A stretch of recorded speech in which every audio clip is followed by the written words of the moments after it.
ధర్మ ప్రచారం అనేటటువంటి దానికి ఆది ఎక్కడ ఉంటుంది అంటే అమ్మ దగ్గర ఉంటుంది. అమ్మ చెప్పిన మాట పిల్లవాడు మరిచిపోడు జీవితంలో.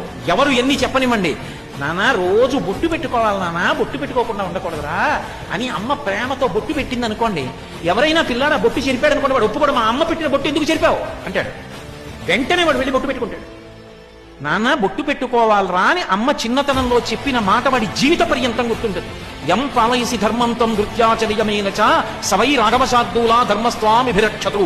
ఈ శ్లోకం చెప్పి రాముడి ధర్మం గురించి చెప్పి, నాన్న ఆయన రా రాముడు, రామా జేజీ అని ఒక్క నమస్కారం పెట్టరా అని అమ్మ రాముడి ముందు నిలబెడితే ఇంకొక రాముడు, ఇంకొక లక్ష్మణుడు, ఇంకొక సీతమ్మ ఈ జాతిలో పుడతారు.